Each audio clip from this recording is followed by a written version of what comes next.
하나님의 언약 이런 제목으로 오늘 함께 우리 창세기 17장 말씀을 같이 보려고 합니다. 우리 말씀을 읽었지만 이 17장을 읽을 때 가장 계속해서 반복적으로 나오는 단어가 하나 있습니다. 그게 다름 아닌 바로 이제 언약이라는 단어입니다. 창세기 전체에서 언약이라는 단어가 32번 나옵니다. 그 가운데서 이제 노아 때까지에 대한 언약에 대한 것들을 빼고 아브라함에 대한 언약으로 이제 치면은 24번이 나오는 겁니다. 아브라함과 관련된 언약이.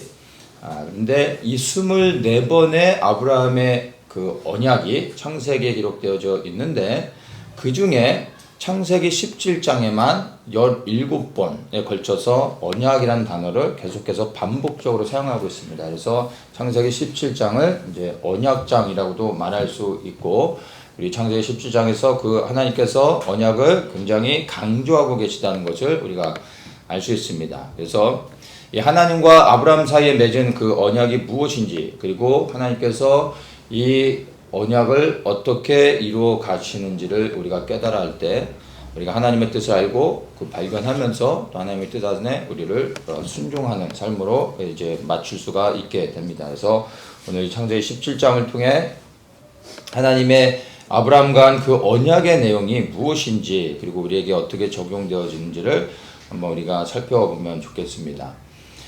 이 언약이라는 히브리 단어는 베리트라는 단어입니다. 그런데 이 베리트라는 단어, 이 언약이 창세기 15장 18절에 처음 나오죠. 하나님께서 그날에 여호와께서 아브라함으로 더불어 언약을 세워 가라사대 하면서 땅에 대한 언약을 해주시는데, 이 언약이란 단어가 15장에 처음 나오면서 언약을 하실 때 무엇을 하시냐면 그 17절에 보면은 이 희생 제물을 쪼개시고 그 쪼갠 희생 제물 사이로 하나님께서 지나가시면서 언약을 하시는 겁니다. 그래서 창세기 15장에 언약이란 단어가 이렇게 처음 사용하게 되어지는 겁니다. 그래서 말씀을 나눴지만 하나님께서 언약하실 때 쪼갠 사이로 하나님이 지나가시면서 내가 이 언약을 생명을 걸고 지킬 것이다, 이러한 의도가 담겨져 있다고 우리가 보았습니다. 그래서 이 베리트라는 단어의 그 어원을 보면은 바라라는 단어에서 파생이 되어졌습니다. 근데 이 바라라는 단어의 의미가 컷다운, 그러니까 잘라내다라는 그런 의미를 갖고 있습니다. 그래서 하나님께서 언약하실 때 잘라내는 어떤 그러한 것을 통해서 이 언약이라는 단어가, 이제 베리트라는 단어가 파생되어졌다고 생각하면 될 것 같습니다. 그래서 이 바라라는 단어의 의미가 이제 잘라내다. 그래서 이 잘라내는 것이 언약의 본질이 되어졌고, 이 언약을 하면 반드시 지킨다, 이런 의미로 우리가 이해를 하는데, 이 바라라는 단어의 의미가 잘라내다라는 뜻 말고 또 완전히 다른 의미들도 갖고 있습니다. 어떤 거냐면 창조, 그리고 출생, 그리고 어떤 뭐 새로운 상황, 그리고 새로운 그 환경, 새로운 변화, 뭐 이런 의미도 있습니다. 근데 그 중에서 주목해야 되는 게 뭐냐면은 transformation이라는 단어가 있습니다.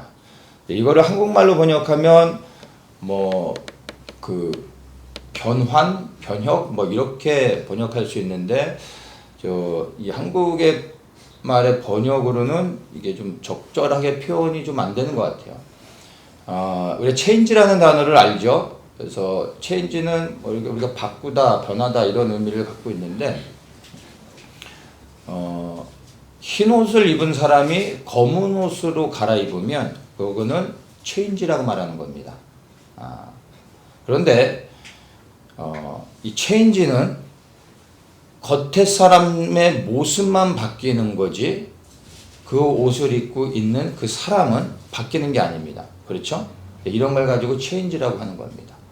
옷은 바뀌어져서 겉에 보이기에는 달라 보일 수 있겠지만 그 사람의 본질, 그 사람은 동일한 겁니다. 그럴 때 change라는 단어를 쓰지만 transformation이라는 단어의 의미는 쉽게 얘기하면 그 사람이 바뀌는 겁니다. 저 사람 완전히 바뀌었네 라고 말할 때 트랜스포메이션이라고 말할 수 있는 겁니다. 그러니까 이 사람이 여전히 어제도 흰 옷을 입고 오늘도 흰 옷을 입어도 그 사람의 중심이 완전히 바뀌었으면 이 사람은 트랜스포메이션이 된 겁니다. 그래서 이거를 성경적으로 얘기한다면은 트랜스포메이션을 영적인 거듭남 이라고 말할 수가 있는 거죠. 그래서 이 바라라는 단어 의미 안에 잘라내다라는 뜻 말고서도 이 트랜스포메이션, 완전한 변화 이런 의미가 담겨져 있는 겁니다. 그래서 이 완전한 변화를 통해 새롭게 시작하는 것, 그게 언약에 담겨져 있는 아주 중요한 의미가 되는 겁니다. 그래서 이 언약의 의미를 우리가 잘 이해하면 언약 안에 담겨져 있는 하나님의 의도, 하나님의 계획, 하나님의 뜻이 무엇인지를 곰곰이 생각할 수 있는 겁니다. 트랜스포메이션이라는 것도, 새로운 출생, 변화 이런 것들을 함께 묵상하면서 언약의 의미를 우리가 생각하게 될 수 있는 겁니다. 그래서 우리가 언약을 말할 때 항상 하나님께서 아브라함을 부르시기 전에 세상에 어떠한 일이 있었는지를 반드시 기억을 해야 됩니다. 그래야 하나님께서 아브라함과 언약하시는 것이 어떤 의도인지를 알 수 있게 되는 겁니다. 하나님께서 천지를 창조하신 다음에 인간이 사람의 범죄로 인해 타락하게 됐죠. 사람이 범죄를 저질렀습니다. 그리고 나서 하나님께서 심판하십니다. 심판 후에 하나님께서 새롭게 축복하시면서 번영하게 하시고 새로운 시작을 할 수 있는 은혜를 더하여 주셨습니다. 그리고 난 이후에 이제 창세기 12장부터 인류가 새롭게 번영하게 되면서 하나님께서 아브라함을 부르시고 아브라함과 언약하고 계시다는 겁니다. 그래서 이 아브라함의 언약을 우리가 생각할 때 반드시 그 전에 세상에 어떠한 일이 있었는지를 분명히 이해하고 그 흐름 안에서 하나님의 언약을 연결해서 생각을 해야 되는 겁니다. 그래서 아브라함을 부르시면서 뭐라고 말씀하셨냐면 땅의 모든 족속이 너를 인하여 복을 얻을 것이다. 이 말씀을 하셨다는 겁니다. 하나님께서 내가 너에게 복 줄 것이다 라고 말씀하신 게 아닙니다. 뭐라고 말씀하셨어요? 너로 인하여 모든 열방의 족속이 복을 받을 것이다. 아브라함을 축복하신 게 아닙니다. 이 의미를 잘 이해해야 되는 겁니다. 하나님의 언약은 아브라함의 축복이 아니라 하나님의 언약은 아브라함을 통하여 온 열방이 복을 받게 하는 것입니다. 이 의미를 잘 생각해야 됩니다. 그래서 이 말씀 안에 담겨져 있는 의미, 아브라함을 통하여 온 열방의 족속들이 복을 받게 하신다는 이 말씀의 의미가 무엇인지를 우리가 생각해야 되는데, 아브라함은 이 언약을 받을 때 당연히 이 말씀의 의미가 무엇인지를 몰랐을 겁니다. 모를 수밖에 없는 거죠. 그러나 우리는 지금 이 말씀을 통하여 하나님의 아브라함과 하신 언약이 무엇을 의미하는지를 명확하게 이해하면서 이 말씀을 보아야 된다는 겁니다. 이 말씀 안에, 이 언약 안에 아담이 빼앗긴 하나님의 권세를 회복하는 것, 그리고 인간의 구원, 그리고 그리스도의 통치, 이 땅에 임할 하나님 나라의 그 완성, 도래, 이러한 것들이 바로 아브라함을 통하여 온 열방에 복을 얻을 것이다 라는 말씀이 이 모든 것들을 포함하고 있다는 것으로 우리가 분명하게 이해를 해야 되는 겁니다. 그래서 하나님께서 아브라함과 언약하실 때 그분의 마음은 어떠했는지, 그분은 무엇을 보고 계셨는지를 여러분들이 명확하게 이해를 하셔야 되는 겁니다. 하나님께서 아브라함과 언약하셨습니다. 아브라함과 언약하셨지만, 그러나 그 언약은 아브라함을 위한 게 아니라는 것을 다시 한번 여러분들이 분명히 아셔야 되는 겁니다. 이 언약은 이스라엘을 위한 것도 아닙니다. 이 언약은 누구를 위한 겁니까? 온 열방을 위한 것인데, 그 온 열방을 위한 하나님의 언약의 최종 결론이 무엇입니까? 하나님의 영광인 것입니다. 하나님의 언약의 본질적 의미가 무엇인지를 우리는 이 결론을 분명하게 이해해야 되는 것입니다.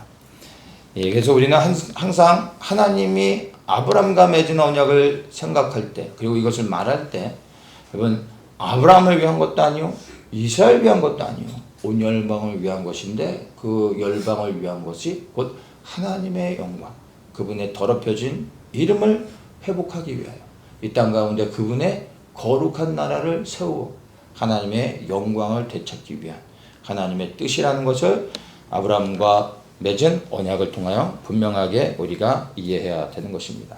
자, 이러한 의미를 분명하게 이해하고 우리가 이제 언약에 대해서 조금 더 살펴보도록 하겠습니다. 1절에 보면 나는 전능한 하나님이라 너는 내 앞에서 행하여 완전하라. 내 앞에서 행하여 완전하라 이렇게 말씀합니다. 이 말씀의 의미를 우리가 조금 더 구체적으로 봐야 되는데 새 번역에서는 내 앞에서 행하여 완전하라 이것을 나에게 순종하며 흠없이 살아라 이렇게 표현하고 있습니다. 번역이 우리가 이해하기에 훨씬 더 스무드하게 이렇게 번역이 됐습니다. 나에게 순종하며 흠없이 살아라. 그러니까 하나님 아버지에게 순종하는 것이 하나님 앞에 흠이 없는 삶이 되어지는 겁니다. 흠 없는 삶을 위하여 별도로 여러분들이 노력하려고 하지 마시고 하나님 앞에 온전한 순종을 드리기 위해 몸부림치는 그것이 흠 없는 삶이 되어지는 것입니다. 정말 우리가 한 사람 한 사람이 하나님 앞에 흠 없이 나가야 되는데 그것은 어떤 우리의 행위적 노력으로 열심으로 되어지는 것이 아니라 순종 하나인 것입니다. 우리가 온전한 순종을 이루면 그분 앞에 흠 없이 설 수 있다라는 것을 분명히 기억하셔야 되는 겁니다. 근데 하나님께서 아브라함에게 온전한 순종을 요구하고 계시는 겁니다. 누구에게 온전한 순종을 요구하고 있습니까? 아브라함에게. 근데 그 아브라함이 어떤 사람이에요? 하나님과 언약하는 자. 이해되십니까? 하나님께서 누구에게 순종을 요구하십니까? 언약하는 자에게 순종을 요구하신다는 겁니다. 우리가 하나님의 언약 백성이라고 믿는다면, 그것을 주장하신다면 나는 하나님의 말씀에 온전한 순종을 이루고 있는지를 여러분 스스로가 돌아보셔야 되는 겁니다. 말로 주장한다고 해서 내가 하나님의 언약 백성이라고 말할 수 있는 게 아닙니다. 하나님의 언약 백성이 되는 게 무엇인지를 성경을 펴서 여러분들이 설명할 수 있다고 해서 언약 백성이 되는 게 아닙니다. 이걸 믿음으로 나는 하나님의 언약 백성이 되었습니다라고 확신하면서 주장하고 선포한다고 진짜로 하나님의 언약 백성이 되는 게 아닙니다. 무엇으로 언약 백성이 됩니까? 순종함으로. 오직 이 순종함을 통하여 여러분이 하나님의 언약 백성이 되었다라는 것을 증명할 수 있는 것이고 하나님이 그것을 인정하시는 겁니다. 기억하십시오. 하나님의 언약 백성이라면 우리는 즉시로 우리 하나님 아버지께 온전한 순종. 그 온전한 순종이 무엇인지 여러분 아시죠? 내가 원하는 걸 취사 선택하여 선택한 것을 최선을 다해 순종하는 것이 온전한 순종이 아니라 그분이 내게 무엇을 말씀하시건 아멘으로 화답하고 그저 내 생각을 내려놓고 그분의 뜻에 따라 내 삶을 드리는 게 온전한 순종이라는 겁니다. 언약 백성이 되었다라는 것을 믿고 감사하고 있다면 여러분의 삶을 돌아보십시오. 나는 진정으로 언약 백성의 삶을 살고 있는지 여러분 스스로 한번 돌아보시기를 바랍니다. 2절에 주님께서 하나님 또 이렇게 말씀하십니다. 내가 내 언약을 나와 너 사이에 세워 너로 심히 번성케 하리라. 하나님이 아브라함과 언약하시면서 축복해 주시오. 내가 너를 번성케 할 것이다. 내가 너를 번영하게 할 것이다. 내가 너에게 복을 줄 것이다. 이 말씀을 하고 계십니다. 언약하는 하나님의 사람 아브라함에게 하나님께서 번영의 축복, 성공의 축복, 물질의 축복을 주고 계시는 겁니다. 아멘이지 않습니까? 기분 나쁘십니까? 하나님이 축복해 주신다는데 우리 모두가 이 말씀을 아멘으로 받을 수 있습니다. 근데 우리가 왜 하나님께서 아브라함에게 이러한 번영의 축복을 주시고 있는가, 이것을 좀 고민해 볼 필요가 있습니다. 하나님께서 언약하는 아브라함에게 번영의 축복, 성공의 축복을, 이 물질의 축복을 주시는 이유는 너무나 명확합니다. 왜냐하면 그를 통하여 이스라엘이라는 민족이 세워져야 됩니다. 그 이스라엘의 민족이 하나님의 제사장 민족으로 열방 가운데 빛을 발할 때 그 제사장 민족 이스라엘을 통하여 복음이 증거되어지며 그들을 통하여 온 열방이 하나님 앞에 나와 하나님의 백성이 되는 겁니다. 그 일을 위하여 아브라함은 하나님의 뜻을 이루기 위해 반드시 번영해야 되는 겁니다. 절대적으로 아브라함은 복을 받아야 되는 겁니다. 겁나게 복을 받아야 되는 겁니다. 절대로 아브라함은 고난은 있을지라도 그러나 그의 인생의 끝은 정말로 번영의 축복을 받아야만 됩니다. 왜냐하면 하나님의 영광을 위해. 맞습니까? 네. 근데 우리는 이 말씀을 일반화해서 우리 그리스도인들에게 개별적으로 동일하게 적용하려고 하는 그러한 경향들이 있습니다. 하나님의 언약 백성된 아브라함, 하나님을 믿는 자가 하나님 앞에 이러한 복을 받았기 때문에 예수 그리스도를 믿는 우리 모두에게도 동일한 하나님의 축복이 임하는 것이고 이 말씀이 우리에게 주시는 동일한 은혜이기 때문에 우리는 아브라함과 같이 번영의 축복을 누려야 되고 성공해야 되고 그리고 무조건 잘 돼야 되고 물질의 축복을 받아야 된다. 그래서 예수를 믿는 사람들은 다 성공하는 거고 세상에서 잘 되고 행복해야 되는 것이고 그런데 예수를 믿는데도 불구하고 번영하지 못하고 축복을 받지 못하고 그리고 뭔가 볼 때 사람들이 볼 때 인정할 만한 보여지는 것이 없다면 그것은 정말 하나님을 제대로 모르는 거다. 제대로 만나지 못한 거다. 무조건 이 아브라함의 축복과 동일하게 믿는 모든 사람들이 하나님의 축복을 주셨다. 번영해야 된다라고 적용하는 경우들이 너무나 많다라는 것입니다. 그러나 결코 그렇지 않다는 것을 여러분들이 아셔야 됩니다. 그리고 번영에 초점을 맞춰서는 안 되는 겁니다. 하나님의 뜻이 무엇인지를 아는 것이 더 중요한 것입니다. 아브라함은 하나님의 축복, 하나님의 뜻을 이루기 위하여 그는 다른 선택이 없습니다. 반드시 아브라함은 번영을 해야 됐던 겁니다. 그 부분이 다 이해가 될 겁니다. 그래서 하나님께서 그에게 번영의 축복을 작정하시고 선포해 주셨던 겁니다.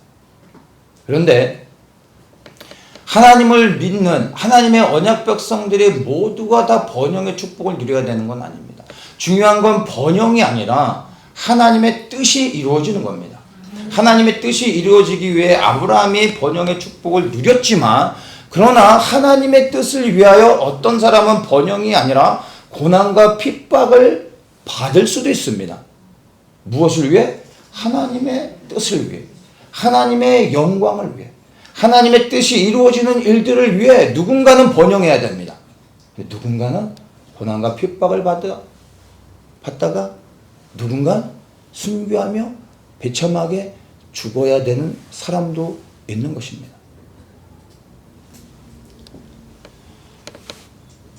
번영의 초점이 아닌 하나님의 뜻을 생각할 때 우리가 정말 하나님의 뜻이 이루어지기를 위하여 번영하길 원한다면 그리고 내가 번영하는 것이 하나님의 영광을 위한 것이라면 여러분 믿음으로 아멘이라고 고백할 수 있겠죠? 하나님의 영광을 위해서 번영하십시오 라고 말할 때 여러분 아멘 하실 수 있으십니까? 아멘이 안 되십니까? 하나님의 영광을 위해 번영해야 된다면 그것이 하나님의 뜻이라면 여러분 번영해야 되지 않겠습니까? 아멘이십니까? 네, 하나님의 영광을 위해 번영해야 된다면 아멘으로 취하시고 번영하셔야 됩니다. 성공하셔야 됩니다. 잘 되셔야 됩니다. 그런데 하나님의 영광을 위해 고난과 핍박을 받아야 된다면 그것도 아멘 하셔야 됩니다. 이것이 아멘이 되어지는 사람이 번영의 축복을 위해서도 아멘이라 말할 수 있어요.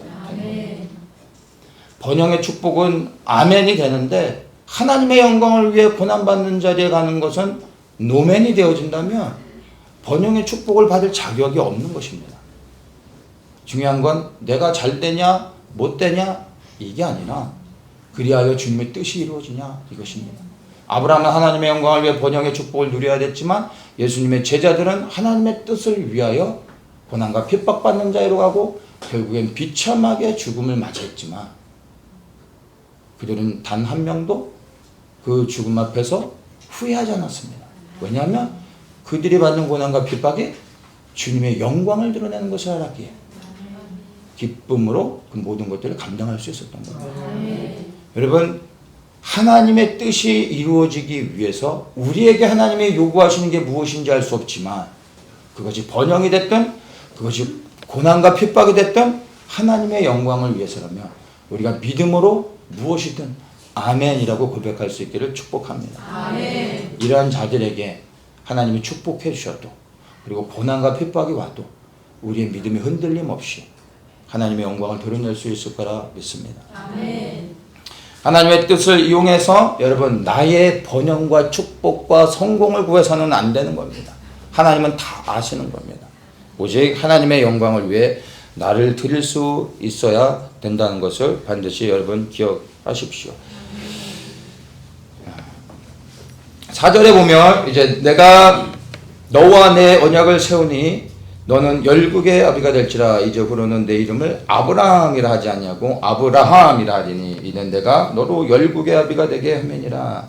여기서 비로소 아브라함이 되는 겁니다. 아브라함은 큰아버지, 높은 아버지, 존귀한 아버지 이런 의미인데 아브라함으로 바꿔주시죠. 아브라함은 우리가 다 아는 것처럼 말씀에서도 얘기하죠. 열국의 아비, 열국의 아버지라는 의미입니다. 하나님께서 아브라함의 이름을 존귀한 아버지에서 열국의 아버지라는 이름으로 바꿔주십니다. 그래서 이름을 바꿔주심을 통하여 이 아브라함의 운명이 어떠할지 그리고 이 아브라함을 향한 하나님의 뜻이 무엇인지를 이름을 통해 명확하게 드러내주고 계시는 겁니다. 그리고 또 15절에 보면은 그의 아내 사레의 이름도 바꿔주죠. 그래서 내 아내 사레는 이름을 사레라 하지 말고 그 이름을 사라라 하라 그랬죠. 사레는 공주라는 뜻입니다. 그런데 사라로 바꿔주셔서 열국의 어머니라는 의미로 이렇게 바꿔주는 것을 우리가 보게 됩니다. 그래서 아브람과 사라를 통하여 열국의 아버지, 열국의 어머니가 되게 하셔서 하나님의 뜻을 이루어 나가기로 하나님이 새롭게 시작하시는 것을 보게 되는데 이 아브라함과 사라라는 이름을 통해서 우리가 한 가지 좀 의미 있는 것을 발견할 수가 있습니다. 아브라함과 사라의 이 계명이죠. 바뀌어진 이름에 공통점이 하나가 있습니다. 그게 뭐냐면 이름이 바뀌어졌으니까 쉽게 얘기해서 이제 그 스펠링이 변화가 됐겠죠. 그래서 히브리 글자에서 해라는 단어가 이제 추가가 되어지는 겁니다. 그래서 아브람이라는 단어 그 글자에서 완전히 바뀐 게 아니라 아브람이라는 글자에 해라는 단어가 하나가 더 애드가 되는 겁니다. 그리고 사레라는 이름에서 사레라는 이름 그대로에서 맨 마지막에 해라는 글자가 하나가 추가가 되는 겁니다. 그러니까 하나가 해라는 단어가 덧붙여지게 되면서 아브라함이 됐고 사라가 되어졌습니다. 이 해라는 단어는 어떤 의미냐면은 그 숨구멍 그리고 호흡 이런 의미인데 생명을 의미하는 단어입니다. 그래서 아브람 그리고 사레라는 이름에 생명이 들어감으로 인하여 아브라함 그리고 사라가 돼서 열국의 아버지와 어머니가 된 겁니다. 하나님의 생명이 임할 때 그들이 하나님의 영광을 위한 삶을 살 수 있게 되고 하나님의 영광에 위한 통로가 되어줄 수 있게 된다는 것입니다. 그래서 하나님께서 아담을 창조하신 다음에 그 다음에 생기를 넣으셨을 때 비로소 뭐가 됩니까? 생명이 되어졌다고 말합니다. 하나님의 생명이 들어갈 때 바로 생명이 되어지는 역사가 있는 것과 동일한 겁니다. 요한복음 20장 21절에도 보면 부활하신 예수님께서 제자들에게 찾아오신 다음에 뭐라고 말씀하시냐면 너희에게 평강이 있을지어다 이렇게 말씀하시면서 아버지께서 나를 보내신 것 같이 나도 너희를 보내노라 이 말씀을 마치고 난 다음에 숨을 크게 드시고 내뱉으시면서 성령을 받으라 라고 말씀하시는 겁니다. 이 성령을 받으라 라는 말씀이 바로 하나님의 생명을 불어넣는 겁니다. 그리고 이제 시간이 지나 오순절 성령의 충만을 통해 이 제자들이 하나님의 생명을 받았을 때 비로소 세상을 두려워하지 않고 자신들을 핍박하는 세상을 향하여 담대하게 나가 그리스도의 증인된 삶을 살게 됩니다. 3년 동안 예수님을 통하여 그렇게 1대1로 말씀을 통하여 양육받았지만 그들은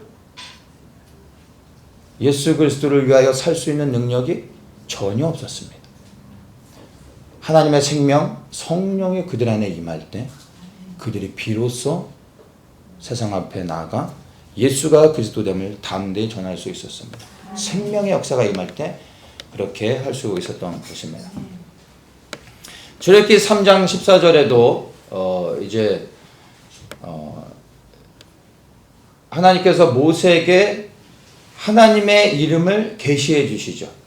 그래서 백성들이 하나님이 누구냐라고 물으면 제가 뭐라고 대답합니까? 라고 할 때 하나님께서 나는 스스로 있는 자다 라고 말씀하시죠. 그때 처음으로 하나님에 대해서 계시해 주신 겁니다. 이거를 I am who I am 이렇게 말하죠. 이때 하나님이 스스로를 계시해 줄 때 I am 이란 단어가 이 I am 이란 단어가 스펠링이 이제 하야라는 단어인데 그게 해라는 단어 그리고 요드라는 단어 그 다음에 해라는 단어 앞뒤로 해라는 단어가 두 개가 있고 중간에 요드라는 단어가 있습니다. 그게 I am 나다라는 이제 하나님의 이름을 처음으로 계시할 때 그 이름이 하야라는 단어입니다. 그래서 해 요드 해입니다. 해는 말씀드린 것처럼 호흡, 생명을 의미하는 거고 그 다음에 요드는 완전함을 의미합니다. 그리고 또 생명, 완전함, 생명 이게 하나님의 이름인 겁니다. 무엇을 의미합니까? 처음부터 생명이요 그 마지막도 생명이에요. 그것이 완전한 것입니다. 그게 영원한 것입니다. 하나님은 그런 분이시죠. 그게 여호와 하나님, 우리가 믿는 하나님이신 겁니다.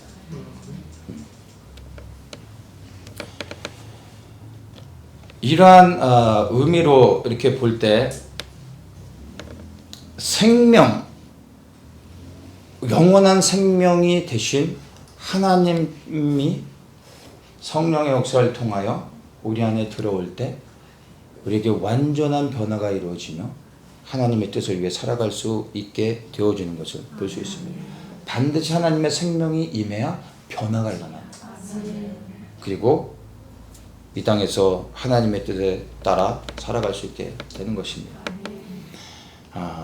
아브라함에게 하나님의 생명이 임할 때 그가 열국의 아버지가 됐던 것처럼 성령께서 우리에게 임하실 때 우리도 하나님의 뜻을 이루는 통로로 살아갈 수 있게 된다는 것을 여러분 기억하셔야 되는 겁니다.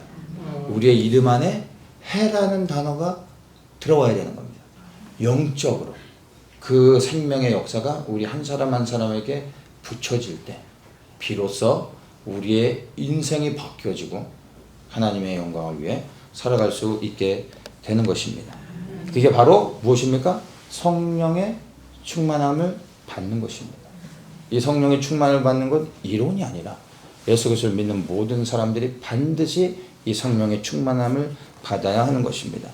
그러면 또 성령에 대한 이야기 나온 김에 어떻게 하면 성령의 충만함을 받을 수 있을까요? 많은 사람들이 성령의 충만함을 받기 위해 부단히 노력하고 고민합니다. 여러분 예수 그리스도를 믿는 모든 사람들은 이미 성령이 임하셨음을 여러분들이 믿음으로 아셔야 한다. 그걸 믿음으로 취해야 되는 겁니다. 내가 느끼든 느끼지 못하든 믿는 모든 자들, 예수님이 나의 구원자이시오 나의 주인 되심을 고백한 모든 자들에게 성령은 이미 임하셨습니다. 그것을 믿으시길 바랍니다. 그러면 성령의 충만은 무엇일까요? 많은 사람들이 이 성령의 충만을 위해 기도하고 금식하고 또 어떤 집회도 참여하고 안수를 받고 어떤 특별한 이벤트를 통해 성령의 충만을 받을 수 있는 것처럼, 그리고 그렇게 하는 것이 정상적인 것처럼 하면서 성령의 충만을 위해서 어떤 행위적인 것들을 하는 경향들이 많이 있습니다.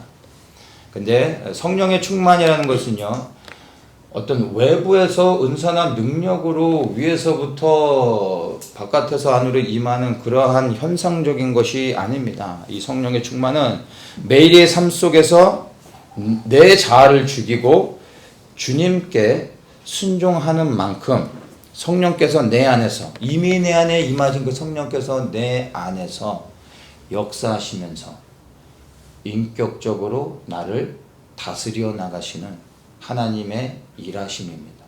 이게 성령의 충만함을 받는 비결이 되는 겁니다.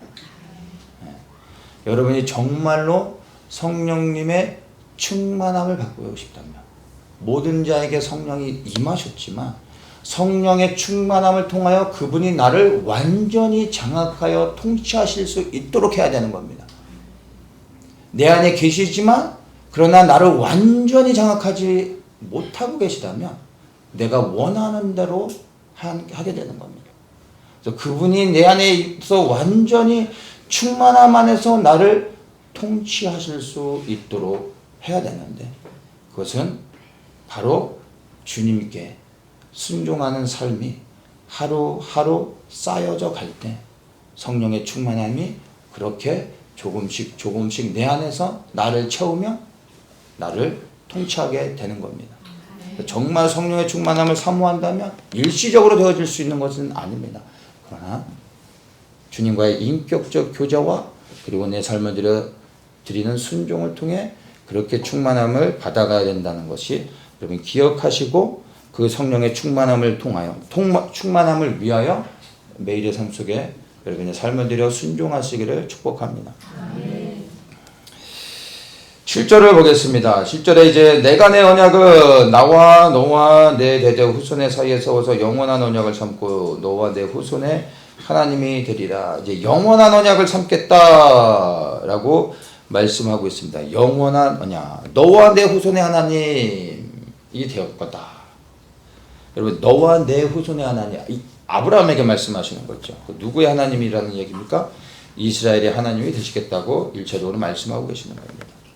그러면서 또 연결시켜서 8절에서 그 가나안 일경을 주어 영원한 기업이 되게 하리라. 그리하여 나는 그들의 하나님이 되리라. 이 두 가지를 얘기하시죠. 영원한 언약. 영원한 언약이 뭐예요? 이스라엘의 하나님이 되겠다. 언제까지요? 100년? 1000년? 영원토록. 그리고 이 영원한 언약 안에 무엇이 들어갑니까? 가나안 땅. 하나님이 주기로 약속하신 그 땅. 이 땅도 무엇입니까? 영원히 그들에게 주기로 하나님이 결정하셨다는 겁니다. 이 영원한 언약을 우리가 기억해야 되는 겁니다. 이 영원한 언약을 이스라엘과 세우셨는데 하나님께서 이 언약을 지키지 아니하시면 그분은 진정한 하나님이 되실 수 없는 겁니다. 언약을 지키지 아니하시는 하나님은 참된 하나님이 아니십니다. 그분은 말씀하시면 반드시 이루시는 하나님이십니다. 이 하나님이 이스라엘과 언약한 이 영원한 언약이 성취되었습니까? 안 됐습니다. 아직 성취되지 않았습니다. 그러면 하나님께서 이 언약을 버리신 겁니까? 그러면 하나님의 성품에 맞지 않는 거예요. 그분의 언약을 이루어가고 계십니다. 성취해가고 계시는 겁니다. 그리고 우리는 이 하나님의 영원한 언약이 성취될 수 있도록 우리의 삶을 들여 순종하며 살아야 됩니다. 이분의 하나님의 언약이 성취되어지는 것이 곧 하나님의 영광을 나타내는 것입니다. 그 하나님의 영광을 위해, 언약의 성취를 위해 우리가 기도해야 되는 것입니다. 그래서 이스라엘의 회복을 위해서 기도하는 것, 그 의미가 바로 이 하나님의 영원한 언약을 위한 것입니다. 이스라엘 회복을 위해 기도하는 것이 하나님의 언약의 성취를 위해 기도하는 것이고, 언약의 성취를 위해 기도하는 것이 곧 하나님의 영광을 위한 것이다 라는 것을 반드시 기억하시고, 이스라엘을 위하여, 이스라엘과 세우신 언약의 성취를 위하여 우리가 하나님의 뜻이 이루어질 수 있도록 계속해서 기도해야 되는 것입니다. 9절에 보면 이제 하나님께서 이렇게 언약하시면서 이렇게 말씀하십니다. 그런즉 너는 내 언약을 지키고 내 후손도 대대로 지키라. 너희 중 남자는 다 할례를 받으라. 이것이 나와 너희와 너희 후손 사이에 지킬 내 언약이니라. 너희는 양피를 베어라. 이것이 나와 너희 사이의 언약의 표징이니라. 하나님과 이스라엘 사이에 맺은 실질적인 언약이 뭐냐면 할례인 겁니다. 할례. 하나님께서 지키라라고 요구하시면 명령하신 하나님의 아브라함을 향한 아주 실질적인 언약은 할례라는 것을 여러분이 아셔야 됩니다. 할례. 그래서 할례를 행하게 하시면서 14절에 말씀하시죠. 할례를 받지 아니한 남자 곧 그 양피를 베지 아니한 자는 백성 중에서 끊어지리니 그가 내 언약을 배반하였습니다. 여러분, 할례를 받지 않으면 하나님의 언약을 배반하는 것입니다. 할례를 하지 않는 게 즉 하나님의 말씀에 순종하지 않는 것이 되는 겁니다. 그래서 할례는 유대인들에게 있어서 너무나 중요한 겁니다. 그래서 아브라함과 그 후손이 다 할례를 행했고 이스라엘 백성들이 다 할례를 행했습니다. 출애굽할 때 모세와 함께 백성들이 다 할례를 행했고 요단을 건너 가나안에 들어가 길갈에서 모든 백성들이 여호수아와 함께 할례를 행하고 그 다음에 비로소 가나안 땅을 정복하는 전쟁을 시작하는 겁니다. 할례를 통하여 새로운 시작을 하는 겁니다. 왜냐하면 이 할례는 언약을 새롭게 하는 겁니다. 언약의 백성으로서 다시 결단하면서 하나님의 말씀에 순종하며 살겠습니다. 그리고 우리가 이 언약을 통해 우리는 하나님의 백성입니다 라는 것을 보여주는 것입니다.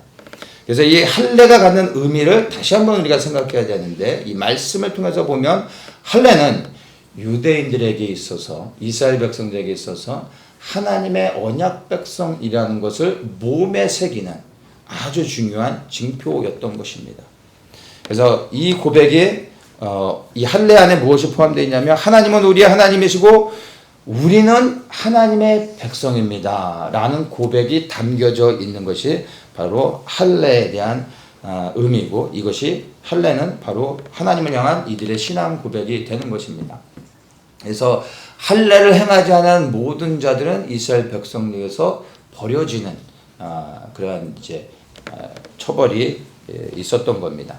그런데 이 할례의 의미를 조금 더 우리가 살펴봐야 되는데, 모세가 이것을 신명기 10장 16절에 보면 할례는 몸에 새기는 건데, 이 구약에서 모세가 이 할례를 다르게 표현합니다. 16절에 그러므로 너희는 마음의 할례를 행하고 다시는 목을 곧게 하지 말라. 할례는 이스라엘 백성에게 있어서 몸에 하는 것인데, 그런데 모세가 할례는 마음에 하는 것이다 라고 신약이 아닌 구약에서 명확하게 이야기하고 있습니다.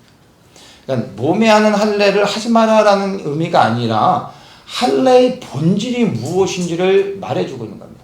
마음의 할례를 해라. 여러분, 마음의 할례를 하는 게 무엇을 의미하는지 아십니까? 12절에 이렇게 얘기합니다. 하나님 앞에 범죄했던 이스라엘의 과거들을 이제 언급하면서 하나님이 이렇게 이제 모세가 백성들에게 이야기하는 겁니다. 이스라엘아, 내 하나님 여호와께서 내게 요구하신 것이 무엇이냐? 곧 내 하나님 여호와를 경외하며 그 모든 도를 행하고 그를 사랑하며 마음을 다하고 성품을 다하여 내 하나님 여호와를 섬기고 내가 오늘날 내 행복을 위하여 내게 명하는 여호와의 명령과 규례를 지킬 것이 아니냐. 이게 마음에 하는 할례라는 겁니다. 이 마음의 할례를 행하라 라고 말하고 있는 겁니다. 마음의 할례가 뭐라고요? 여호와를 경외하는 것, 도를 행하는 것, 그분을 사랑하여 마음을 다하고 성품을 다하고 그리하여 여호와 하나님을 섬기는 것. 한마디로 얘기하면 뭡니까? 순종. 하나님 말씀에 절대적으로 순종해라. 이게 마음에 하는 할례라는 것입니다. 마음에 하는 할례가 뭐라고요? 순종이라는 단어 하나로 명확하게 설명되는 것입니다. 여러분이 하나님의 언약 백성이라면 여러분 무엇으로 증명해야 됩니까? 할례를 통하여 증명하셔야 됩니다. 근데 그 할례가 뭐라고요? 마음에 하는 할례? 순종인 겁니다. 여러분은 하나님의 언약 백성의 증표를 가지고 계십니까? 이건 반드시 증표로서 보여줘야 되는 겁니다. 몸에 할례를 하지 않으면 하나님의 언약 백성이 아니고 끊어버리겠다고 말씀하셨습니다. 반드시 몸에 표를 가지고 있어야 되는 겁니다. 이와 같이 우리도 마음의 할례를 통하여 반드시 주님이 보실 때 증표가 어디에 있어야 됩니까? 마음에 있어야 되는 겁니다. 근데 그것을 어떻게 여러분이 증명하실 겁니까? 이것은 반드시 하나님이 보실 때 증명되어져야 되는 겁니다. 보여줘야 되는 겁니다. 그분이 너는 할례를 행한 자다라고 말씀하셔야 된다는 겁니다. 그게 뭡니까? 순종이라는 겁니다. 우리가 예수님께 순종할 때 우리 마음에 할례를 행하는 것이고 그것은 반드시 표적으로 드러나는 겁니다. 흔적이 우리 마음에 남는 겁니다. 주님은 보시는 겁니다. 여러분 하나님의 언약 백성이라면 여러분 할례의 증표를 반드시 가져야 됩니다. 말로 주장하고 설명해서 되는 게 아니라 순종을 통하여 반드시 보여지는 증표를 증명해야 된다는 것을 기억하십시오. 만약 여러분들이 주님 앞에 온전한 순종을 드리고 있지 않다면 언약 백성이 아닌 겁니다. 하나님의 언약 백성이 아니라면 하나님의 언약을 통하여 받는 하나님의 생명을 여러분들이 그 유업으로 받을 수 없다는 것을 기억하십시오. 오직 순종함이 바로 하나님의 언약 백성이 될 수 있는 유일한 길임을 다시 한번 기억하시기 바랍니다. 이 신약에 와서 이 갈라디아 교회에서도 이 할례에 대한 이 어떤 논쟁들이 생겼습니다. 초대교회는 유대인들이 다 그 예수님을 믿었고 교회 모든 성도들이 유대인이었는데 유대인들이기 때문에 이들이 할례를 받고 예수를 믿어 그리스도인이 되고 교회 안에 성도로 들어오게 됐습니다. 전혀 할례를 받는 게 문제가 없었습니다. 모든 유대인들도 할례를 받았기 때문에. 그런데 교회가 이제 복음이 이방인들에게도 증거되어지면서 교회 안에 이방인들이 들어오기 시작하는데 유대인들이 봤을 때 이방인들은 할례를 받은 사람이 없는 거예요. 그래서 교회 안에 유대인들이 이방인들을 볼 때 너무나 거슬리는 거예요. 할례 받지 못한 자들 보여지는 거죠. 그래서 할례를 요구합니다. 너희들이 예수 그리스도를 믿는 것으로는 부족하다. 할례를 받아야 된다. 할례를 받아야 하나님의 백성이 되고 너희가 구원받을 수 있다. 예수를 믿는 것 플러스 할례를 행해야 구원을 받는 것이다. 이야기합니다. 바울이 그것에 대하여 분노하며 그들을 향하여 책망하는 겁니다. 그러면서 이런 얘기를 합니다. 갈라디아서 5장 6절에 그리스도 예수 안에서는 할례나 무할례가 효력이 없되 사랑으로서 역사는 믿음뿐이다. 이 말을 하는 겁니다. 여러분 몸에 받는 표면적 할례가 진정한 할례가 아니라 마음에 행하는 할례가 참된 할례임을 여러분들 기억하시길 바랍니다. 표면적 할례를 받고 그리고 그것으로 다른 사람을 판단하면서 자기는 율법을 지키지도 않으면서 율법의 요구에 따라 살아가지도 않으면서 표면적 할례를 가지고 사람들을 판단하고 정죄하면서 자신도 지지 못하는 율법을 다른 형제에게 지우고 있는 이 악한 교회 안에 있는 거짓 교사들을 향하여 사도 바울이 책망을 했던 것을 기억하십시오. 혹 나는 보여지는 표면적 할례를 가지고 정말 진짜 할례인 것처럼 착각하면서 어떤 행위적인 것으로 율법적인 것으로 나는 의롭다 생각하면서 이 갈라디아 교회 성도들처럼 다른 사람들을 판단하면서 정죄하고 있지 않은지 여러분들 스스로를 돌아보시라는 겁니다. 마음에 받는 할례가 진정한 할례인 것입니다. 내가 지지도 못하는 율법을 다른 사람들에게 지우지 마십시오. 사도 바울이 분명히 이야기합니다. 할례는 아무런 효력이 없다. 할례를 받아도 그만이고 할례를 안 받아도 그만이다. 무엇이 필요합니까? 사랑으로 역사하는 믿음, 이것을 이야기하는 겁니다. 이 말씀을 진지하게 우리 개개인에게 적용하시면서 나에게는 사랑으로 역사하는 믿음이 있는가? 이 믿음으로 주님의 뜻에 순종하며 이 믿음을 가지고 예수님의 사랑을 형제들에게 흘려보내고 있는가? 나의 모든 행동의 동기가 이 그리스도를 사랑하는 믿음으로 시작되어지는 것인가? 여러분 스스로의 삶을 여러분이 점검해 보시기를 축복합니다. 이제 언약이 이렇게 하나님께서 아브라함과 맺은 언약이 조금씩 언약이 계승되어지고 발전되어지는 것을 우리가 이제 보게 되는데 이 17장에서는 하나님께서 아브라함과 이렇게 언약을 맺으시는 것으로 끝나지만 우리는 이제 이미 말씀을 통하여 이 언약이 어떻게 점점점 발전되어지는지를 우리는 알고 있습니다. 하나님께서 아브라함과 맺은 언약이 모세의 언약을 통하여 보다 더 구체적으로 적용되어졌죠. 그래서 출애굽기 19장의 5절과 6절 보면은 이 아브라함과 맺은 언약을 조금 더 세부적으로 말씀하시죠. 세계가 다 내게 속하였나니 너희가 내 말을 잘 듣고 내 언약을 지키면 너희는 열국 중에서 내 소유가 되겠고 너희가 내게 대하여 제사장 나라가 되며 거룩한 백성이 되리라. 너는 이 말을 이스라엘 자손에게 보할지니라. 모세의 언약을 통하여 조금 더 구체적으로 말씀해 주고 계십니다. 하나님과의 언약이라는 것은 하나님의 말씀에 잘 듣고 지켜야 되는 것입니다. 그렇게 할 때 하나님의 소유가 되어 제사장 나라 거룩한 백성이 되는 것이다 라고 말씀하고 있습니다.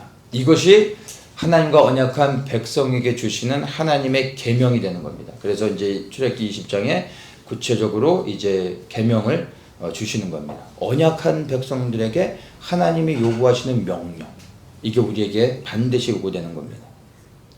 그리고 이제 누가복음 20장 누가복음 22장 20절에 보면 새 언약에 대해서 말씀하시죠. 주님께서 이 자는 내 피로 세우는 새 언약이니 곧 너희를 위하여 붓는 것이라 하시면서 새 언약에 대해서 언급을 하십니다. 이게 예수님께서 마지막 만찬을 제자들과 나누시면서 새 언약이다 라고 말씀하시는데 예수님과 예수님 말씀하신 이 새 언약이 무엇인지 우리가 생각해 봐야 되는데 하나님께서 아브라함과 맺으신 언약 그리고 모세와 시내산에서 맺은 이 언약이 옛 언약이라면 예수님을 통하여 맺게 되는 언약이 바로 새로운 언약, 새 언약이 되는 것입니다. 옛 언약은 이스라엘 백성이 하나님의 말씀에 불순종함으로 인하여 깨어졌습니다. 그래서 예수 그리스도께서 오셔서 그들에게 새 언약을 주시는 겁니다. 그래야지만 이들이 이 새 언약을 통하여 다시 하나님의 뜻을 위하여 일어나 하나님의 영광을 드러낼 수 있게 되는 겁니다.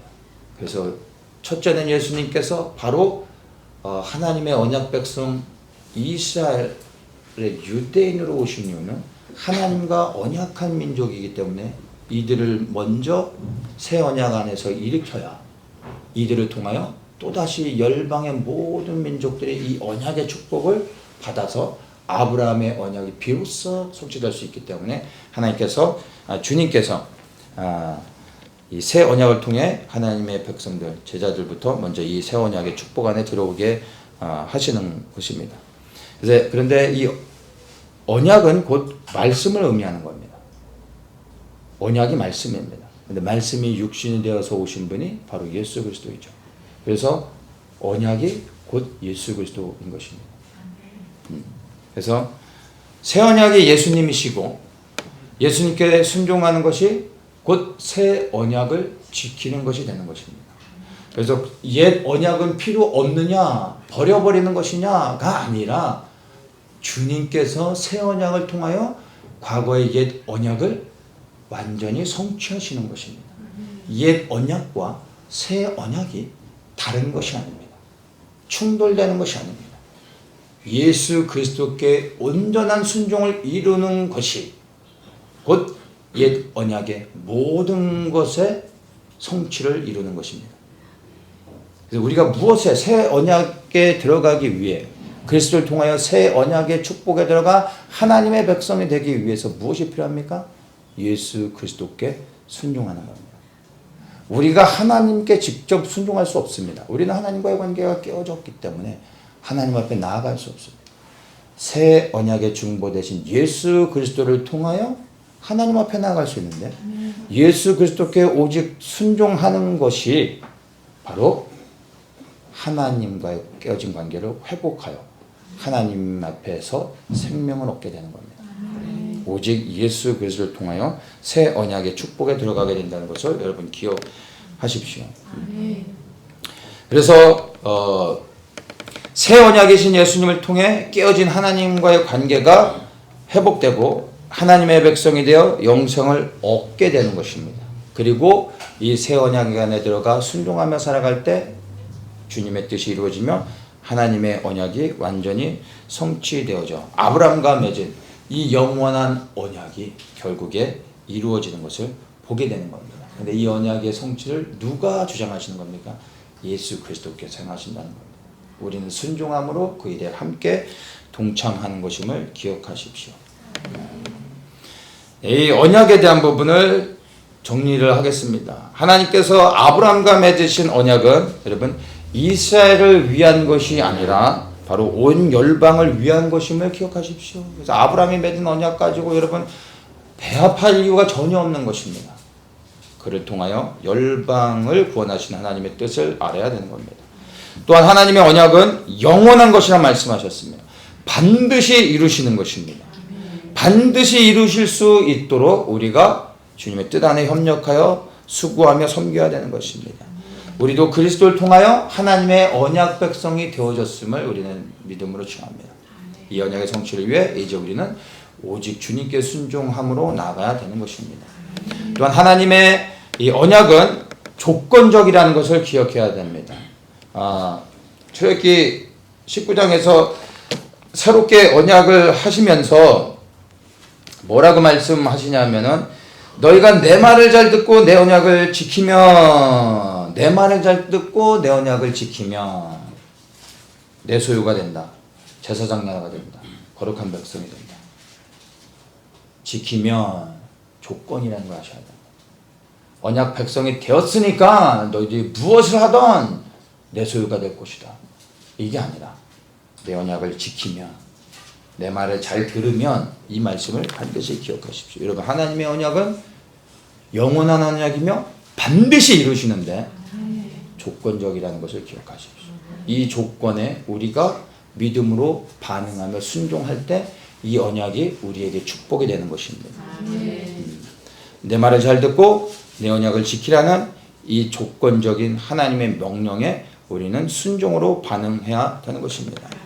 그리고 이 언약 안에 이스라엘의 회복이 있고 열방의 구원이 있고 최종적으로 하나님 나라의 완성이 있다는 것을 기억하시며 이 언약을 붙잡아야 될 것입니다. 하나님은 언약하는 자를 찾으시는 게 아닙니다. 하나님과 언약한 사람들은 너무나 많습니다. 하나님과 언약한 혈통적 유대인들이 참된 언약 백성이 아니라 누가 하나님이 기뻐하시는 언약 백성입니까? 말씀에 순종하는 자들이 하나님의 참된 언약 백성이라는 것입니다. 그래서 하나님이 찾으시는 사람은요 언약한 자들이 아닌 그 언약을 지키는 자들입니다. 그들을 찾으시는 겁니다. 말씀에 순종하는 자를 통하여 그분의 뜻을 이루어 가시는 것입니다. 하나님의 언약 백성이 되어 하나님의 뜻을 행하는 자가 되시기를 예수님의 이름으로 축복합니다. 주신 하나님 감사합니다. 우리에게 이 하나님의 언약에 담겨 있는 그 의미가 무엇인지, 그리고 이 언약이 우리에게 무엇을 요구하고 있는지를 우리가 말씀을 통하여 살펴보았습니다. 아브라함과 맺으신 하나님의 언약이 또한 우리에게 요구하고 계시는 언약의 요구임을 믿음으로 고백합니다. 예수 그리스도를 통하여 하나님의 언약 백성이 우리가 되었음을 고백합니다. 그리고 이 언약이 우리에게 요구하고 있는 것이 오직 예수 그리스도께 순종하는 것임을 믿음으로 다시 고백합니다. 그리고 주 예수 그리스도께 우리가 온전한 순종을 하기로 결단합니다. 우리의 이 언약이 주님의 뜻 안에서 이루어질 때까지 순종함으로 나갈 때 성령님 우리 안에 임하여 주시고 다스려 주시며 통치하시고 우리를 생명의 길로 인도하여 주시고 끝내 오직 하나님의 영광을 드러내 주시옵소서. 예수 그리스도의 이름으로 기도합니다. 아멘.